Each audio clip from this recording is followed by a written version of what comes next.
بڑھائے گا رحمان کا کلام، جنت میں لے کے جائے گا رحمان کا کلام۔ الحمدللہ رب العالمین والصلاة والسلام علی سید المرسلین، اما بعد فاعوذ باللہ من الشیطان الرجیم، بسم اللہ الرحمن الرحیم۔ الصلاة والسلام علیک یا رسول اللہ وعلی آلک واصحابک یا حبیب اللہ، الصلاة والسلام علیک یا نبی اللہ وعلی آلک واصحابک یا نور اللہ۔ صاحب رسول حضرت سیدنا جابر رضی اللہ تعالی عنہ کے والد حضرت سیدنا سامورہ سوائی رضی اللہ تعالی عنہ روایت کرتے ہیں، ہم سرکار علی وقار مکہ مدینے کے سرکار صلی اللہ علیہ وسلم کے دربار فائز الانوار میں حاضر تھے۔ ایک شخص حاضر ہوا اور عرض کی، یا رسول اللہ صلی اللہ علیہ وسلم، اللہ کی بارگاہ میں سب سے اچھا عمل کون سا ہے؟ میرے آقا صلی اللہ علیہ وسلم نے فرمایا، سچ بولنا، امانت ادا کرنا۔ راوی حدیث حضرت سیدنا سامورہ رضی اللہ تعالی عنہ فرماتے، میں نے عرض کیا رسول اللہ صلی اللہ تعالی علیہ وسلم کچھ مزید ارشاد فرمائیے۔ فرمایا، کثرت ذکر اور مجھ پر درود پاک پڑھنا کہ یہ عمل فقر کو دور کرتا ہے۔ سبحان اللہ، درود پاک پڑھنا فقر کو، تنگ دستی کو، محتاجی کو دور کرتا ہے۔ غموں نے تم کو جو گھیرا ہے تو درود پڑھو، جو حاضری کی تمنا ہے تو درود پڑھو۔ صلو علی الحبیب صلی اللہ تعالی علی محمد وعلی آلہ وصحبہ وبارک وسلم۔ قرآن کی شان کے آج کے سلسلے میں قرآن کی شان بیان کی جائے گی کہ قرآن بشیر و نذیر ہے۔ قرآن خوشخبری سناتا ہے، قرآن ڈراتا ہے۔ کس کو خوشخبری سناتا ہے، کس کو ڈراتا ہے، کیا ڈراتا ہے، کیا خوشخبری سناتا ہے، آپ سلسلہ دیکھیں گے تو انشاءاللہ آپ کو معلوم ہو جائے گا۔ اور قرآن کی غیبی خبریں، اس سیگمنٹ میں آپ کو آج بتایا جائے گا کہ قرآن نے پہلے سے بتا دیا کہ عیسائیوں میں بہت سارے فرقے ہوں گے اور یہ فرقے ایک دوسرے کی تکفیر کریں گے، ایک دوسرے کو کافر کہیں گے، اور وہ ہو کر رہا۔ انشاءاللہ وہ آیت اور اس میں جو غیبی خبر ہے وہ بھی آپ کو، اور صورتوں کے فضائل بھی عرض کیے جائیں گے۔ سورہ حامیم السجدہ، اس کی جو ابتدائی آیات ہیں اس میں شان قرآن کا بیان ہے۔ بسم اللہ الرحمن الرحیم، حامیم تنزیل من الرحمن الرحیم۔ حامیم، یہ قرآن بہت مہربان، نہایت رحم فرمانے والے کی طرف سے نازل کیا گیا ہے۔ یہ قرآن کی شان ہے کہ خدا رحمان کی طرف سے نازل ہوا اور محبوب رحمان پر نازل ہوا جو تمام مرسلین کے سردار ہیں۔ سبحان اللہ۔ اگلی آیت میں ارشاد ہوتا ہے، کتاب فصلت آیاتہ قرآنا عربیا لقوم یعلمون۔ یہ عربی قرآن ایک کتاب ہے جس کی آیتیں جاننے والوں کے لیے تفصیل سے بیان کی گئی ہیں۔ کتاب، اس آیت میں 5 شانیں بیان ہوئی قرآن کی۔ نمبر 1، یہ کلام ایک کتاب ہے۔ دوسری شان بیان ہوئی کہ اس کی آیتیں تفصیل سے بیان کی گئی ہیں۔ تیسری شان بیان ہوئی یہ کلام قرآن ہے۔ ایک شان یہ بیان ہوئی، چوتھی یہ کلام عربی زبان میں ہے، سبحان اللہ، اور تفصیل کے ساتھ بیان کی گئی جاننے والوں کے لیے۔ تو یہ کلام ایک کتاب ہے، یہ قرآن کی ایک شان ہے۔ کتاب اسے کہتے ہیں جس میں بہت سارے مضامین یکجا ہوں، اکٹھے ہوں۔ قرآن میں اولین و آخرین کی خبریں اور تمام علوم کا جامع ہے قرآن، اس لیے اس کو کہتے ہیں کتاب، کتاب اللہ، اللہ کی کتاب۔ اس کی آیتیں تفصیل کے ساتھ بیان کی گئی ہیں، یہ قرآن کی شان ہے۔ قرآن میں احکام بیان کیے گئے، حلال و حرام کے، نماز کے، روزے کے، وضو کے، اور بھی بہت سے مثالیں بیان کی گئی ہیں۔ قرآن میں نصیحتیں ہیں، قرآن میں جنت کے وعدے ہیں، رب کی رضا کے وعدے ہیں، سبحان اللہ، مومنوں کو نعمتیں ملیں گی، اس کا بیان ہے۔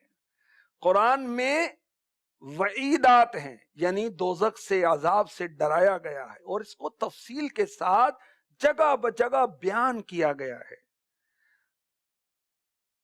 اللہ کی اس کتاب کو قرآن کہا جاتا ہے،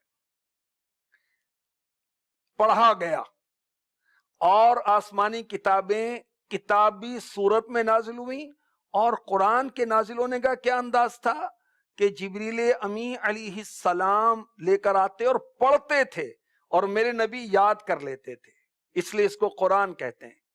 اس لیے بھی قرآن کہا جاتا ہے کہ دنیا میں جو کتاب سب سے زیادہ پڑھی جاتی ہے وہ ہے قرآن پاک۔ دنیا میں وہ کتاب جو سب سے زیادہ پرنٹ ہوتی ہے اس کا نام ہے قرآن کریم، قرآن عظیم، قرآن مجید، فرقان، اور بہت سارے نام ہیں قرآن کے۔ قرآن عربی زبان میں نازل ہوا، یہ بھی قرآن کی شان ہے، سبحان اللہ۔ عربی زبان یاد رکھیے تمام زبانوں سے زیادہ فضیلت والی ہے، اہمیت والی ہے۔ تو قرآن مجید کا ترجمہ قرآن نہیں ہے، یاد رکھیے، تو نماز میں صرف ترجمہ نہیں پڑھ سکتے، قرآن ہی پڑھیں گے۔ اور قرآن کا عربی میں ہونا کس لیے ہے؟ اس لیے تاکہ جن کی زبان عربی ہے وہ اس کے معنی سمجھ سکیں۔ تو قرآن کی پانچویں صفت یہ ہے کہ اس کی آیتیں عرب والوں کے لیے تفصیل سے بیان کی گئی ہیں، سبحان اللہ۔ اور قرآن کی شان مزید بیان ہوتی ہے، بشیرا ونذیرا فأعرض اکثرهم فهم لا يسمعون، خوشخبری دینے والا اور ڈر سنانے والا، تو ان میں سے اکثر نے منہ پھیر لیا تو وہ سنتے ہی نہیں ہیں۔ قرآن کی یہ بھی ایک شان ہے کہ اللہ تعالیٰ کے فرما برداروں کو، ایمان والوں کو، آمنوا وعملوا الصالحات، ان کو قرآن خوشخبری سناتا ہے۔ کس چیز کی خوشخبری؟ اللہ کی رضا کی، جنت کی خوشخبری سناتا ہے، سبحان اللہ۔ قرآن بشیر ہے، خوشخبری سناتا ہے ایمان والوں کو، جنت کی نعمتوں کی خوشخبری سناتا ہے۔ اور قرآن نذیر بھی ہے، جو ایمان نہیں لاتے، اللہ کے ساتھ شرک کرتے ہیں، استغفر اللہ، جو غیر اللہ کو مانتے ہیں، غیر اللہ کو سجدے کرتے ہیں، مسلمان نہیں ہیں، تو وہ کافر ہے۔ اچھا، تو ایسوں کو قرآن ڈراتا ہے رب کی ناراضی سے، دوزخ سے، دوزخ کے عذابات سے۔ اور اگلی آیت میں ارشاد ہوتا ہے، یہ سورہ حامیم السجدہ کی 5ویں آیت ہے، وَقَالُوا قُلُوبُنَا فِي أَكِنَّةٍ مِّمَّا تَدْعُونَا إِلَيْهِ وَفِي آذَانِنَا وَقْرٌ وَمِن بَيْنِنَا وَبَيْنِكَ حِجَابٌ فَاعْمَلْ إِنَّنَا عَامِلُونَ۔ اور انہوں نے کہا ہمارے دل اس بات سے پردوں میں ہیں جس کی طرف تم ہمیں بلاتے ہو، اور ہمارے کانوں میں بوجھ ہے، اور ہمارے اور تمہارے درمیان ایک پردہ ہے، تو تم اپنا کام کرو، ہم اپنا کام کر رہے ہیں۔ پیارے آقا صلی اللہ علیہ وسلم ایمان کی دعوت دیتے ہیں تو کفار کیا کہتے ہیں، مشرک کیا کہتے ہیں کہ آپ ہمیں توحید و ایمان کی دعوت نہ دیں، ہم اس کو سمجھ ہی نہیں سکتے، اس بات سے ہمارے دلوں پر پردے پڑے ہیں، ہمارے کانوں میں بوجھ ہے جس کی وجہ سے بہرے ہیں، آپ کی بات ہمارے سننے میں نہیں آتی۔ تو بہرحال قرآن کی ایک شان یہ ہے کہ قرآن بشیر و نذیر ہے، قرآن خوشخبری سناتا ہے ایمان والوں کو اللہ کی رضا کی، جنت کی نعمتوں کی، اور کفار کو، فجار کو، نافرمانوں کو قرآن ڈراتا ہے اللہ کی ناراضی سے، جہنم سے، اور جہنم کے عذابات سے۔ سورہ غاشیہ اس میں دونوں طرح کا بیان ہے، کچھ آیتیں اس کی میں آپ کو سناتا ہوں۔ بسم اللہ الرحمن الرحیم، هل اتاک حدیث الغاشیہ، بے شک تمہارے پاس اس مصیبت کی خبر آئی جو چھا جائے گی۔ وجوہ یومئذ خاشعہ، کتنے ہی منہ اس دن ذلیل ہوں گے۔ عاملۃ ناصبۃ تصلی نارا حامیہ، کام کریں، مشقت جھیلیں، جائیں بھڑکتی آگ میں۔ تسقی من عین آنیہ، نہایت جلتے چشمے کا پانی پلائے جائیں۔ لیس لہم طعام الا من ضریع لا یسمن ولا یغنی من جوع، ان کے لیے کچھ کھانا نہیں مگر آگ کے کانٹے، کہ نہ فربہ ہی لائیں، یعنی نہ طاقت دیں، موٹا کریں، اور نہ ہی بھوک میں کام دیں۔ یہ کفار و فجار جن سے اللہ تعالیٰ ناراض ہوگا ان کے لیے یہ عذابات بیان ہوئے، قرآن ڈرا رہا ہے، ٹھیک ہے، اور بشارت و خوشخبری ان کے لیے جو ایمان والے ہیں اور اچھے عمل کرنے والے ہیں۔ اب ارشاد ہوتا ہے وجوہ یومئذ ناعمہ، کتنے ہی منہ اس دن چین میں ہوں گے۔ لسعیہا راضیہ، اپنی کوشش پر راضی، کون؟ ایمان والے، اچھے اعمال والے۔ فی جنت عالیہ، بلند باغ میں۔ لا تسمع فیہا لاغیہ، کہ اس میں کوئی بیہودہ بات نہ سنیں گے۔ فیہا عین جاریہ، اس میں رواں چشمہ ہے۔ فیہا سرر مرفوعہ، اس میں بلند تخت ہیں۔ وَأَكْوَابٌ مَوْضُوعَةٌ، اور چنے ہوئے کوزے، کوزے میں برتن۔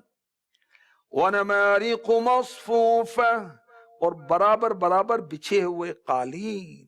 وَزَرَابِيُّ مَبْثُوثَةٌ، اور پھیلی ہوئی چاندنیاں۔ سبحان اللہ۔